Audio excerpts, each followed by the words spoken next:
And Andrew Guy off to the side of the desk just yelled at myself and Josh that he's very jealous, and I totally understand. This is the kind of match that we all dream about. Of course, you'll be seeing more of Andrew later as he gets to take a little rest and just take in the action. Mo starting off with the Goblin. What's that card again? The Goblin Cage. Goblin Cage. There you I'm go. so excited for this match. The I just Goblin forgot. box. Yeah, the Goblin box. The It's Gobbo there. box. Yeah, it hasn't moved. What is it? Way to thread the needle there, getting the King Tower activation for Mo.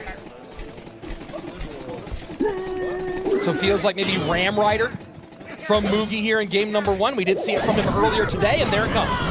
Already getting very aggressive with it. MK plus Barbarrel able to take out most of the Golden Knight. Not quite, though. And this is going to be a little baby counter push right here. Will he activate the ability? Yes, he will. You know, I gotta like activating that ability there just to create separation for those troops, right? So now you can take the Mighty Miner off the board and keep the pressure on. And while that Ghost is gonna go get a little bit of damage, the Baby Dragon is gonna be on there and force out a big response. Ghost is able to get the second shot, and a response will be required from the Ewiz as it crosses the bridge. The question is, does he have Barbarrel in hand? If he doesn't, we see a 3 elixir response for an only 45% health Ewiz. That's a tough spot for Mo. Elixir almost even here, about half of an elixir advantage right now for Mugi as we go past the midway point of regulation time. So far, no damage on Mugi's side of the screen. Mo has taken some early blows in both lanes. And so now we have to ask the question, is he using Golem again? Are we going to see it, I think, 3 sets in a row at this point? Ram Rider is able to make it to the tower. You do hear the competitors, or the people in the audience groan and also get excited. And no damage there on the right-hand side as Golden Knight not able to get on tower courtesy of that Mega Knight, and now Golem set up in the corner.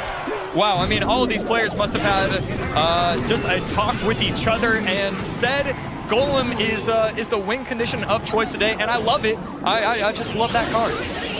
It feels a little surprising, but again, I guess players right now, maybe with nerves, going for matchup, going for surprises.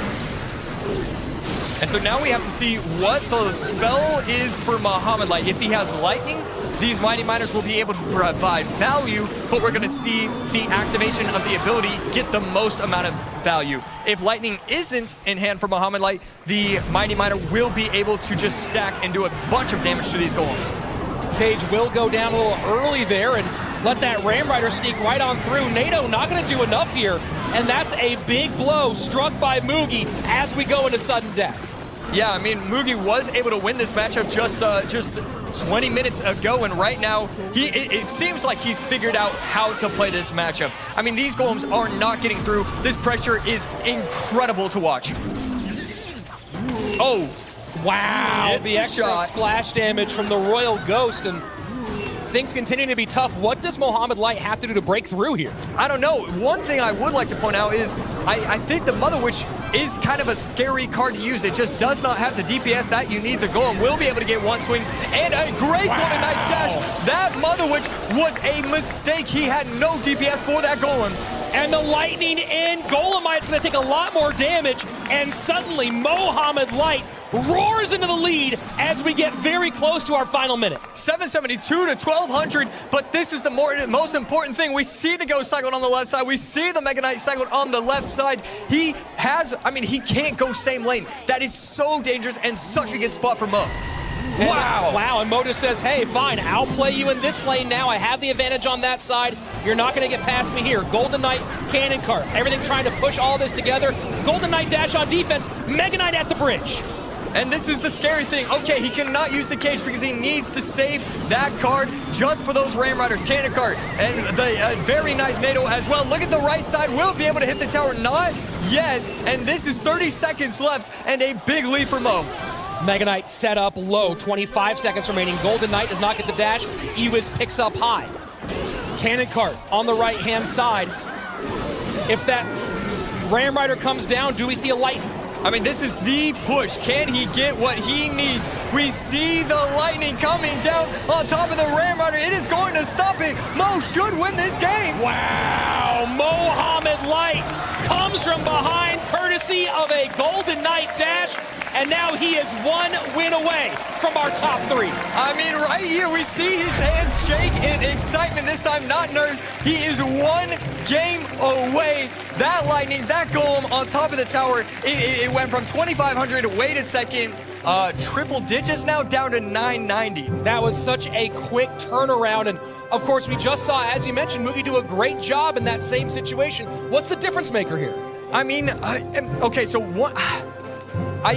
I don't know. That's the thing. I think this is one of those times where I get to sit back, say, I don't know, I'm just watching. I can't put myself in that mindset. We get to be a fan sometimes. You know, talking with Morton during the week, he said one of the things that's scariest about Mohamed Light is that he does things that are unorthodox, that you think are mistakes that turn out to be the right call. You play against every other player, he said, and even if they're great, even if their micro is perfect, it's what's expected, whereas Mo turns the unexpected into success, and that's why he's been such a favorite here. But of course, speaking of favorites, let's take a look at your thoughts on this Mo versus Mugi matchup. And 60-40, honestly, this should be, if they were closer than 50-50, that's what this matchup should be. Exactly. I love that. And okay, so I've had time to collect my thoughts. I was given 30 seconds, and now I have my answer. It's his lightning play. I think Mo is just so smart with how he controls the board that he just knows when to lightning on offense, on defense, a mix of both, when to catch the tower, when to go all troops. He is different. Well, let's take a look at a little of that action here for a moment before we jump into game number 2 for this one. And Josh, you talked about the lightning play. This was that Mother Witch down low that turned out to be quite an issue. Yeah, I just did not like that I did not like that he played it up there, and right there, the Golem, you know, exploding with the Golden Knight dash. It just does too much damage to it. I don't know what he had in cycle. Maybe we could have seen a defensive poison, but right there, gets the tower down low, and it was beautiful awareness right here as well. The Ghost went in the left, followed by the Mega Knight, and he goes Golem, same lane. So many players wouldn't have made that play, but he understands the matchup. Oh, you talked about that light, and it was great. Let's see what they have for us in game number 2. Mo with match point.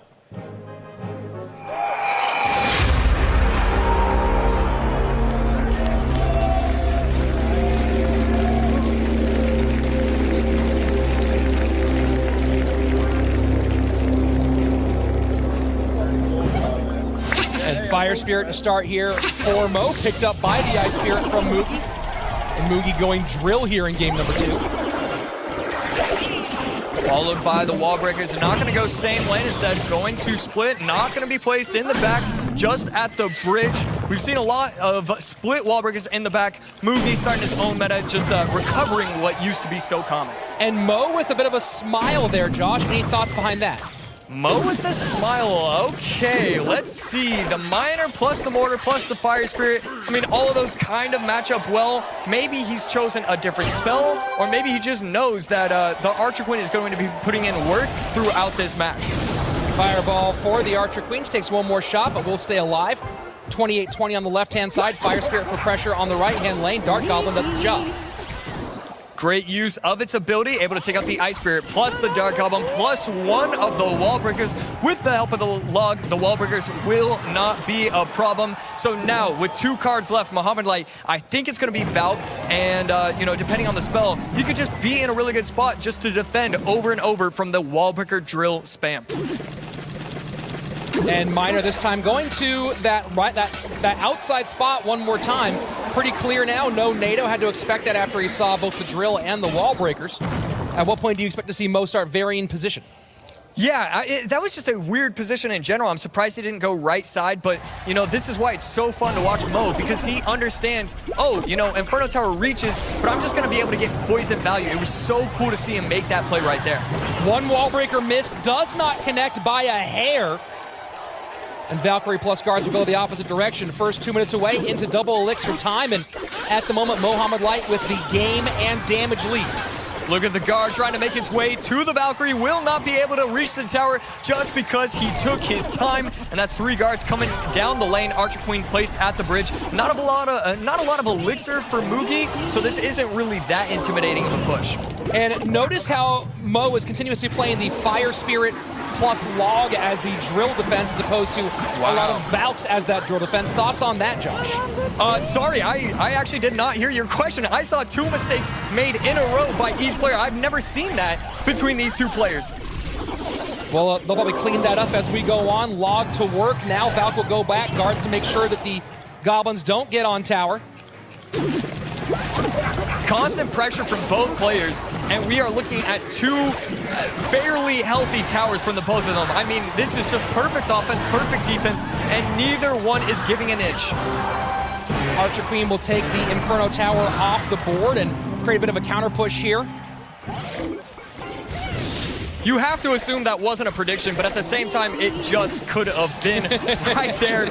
Guards are going to attempt to clean up, not going to matter. Log over the middle, and it's not going to be able to catch the Ice Spirit. Great Ice Spirit delay.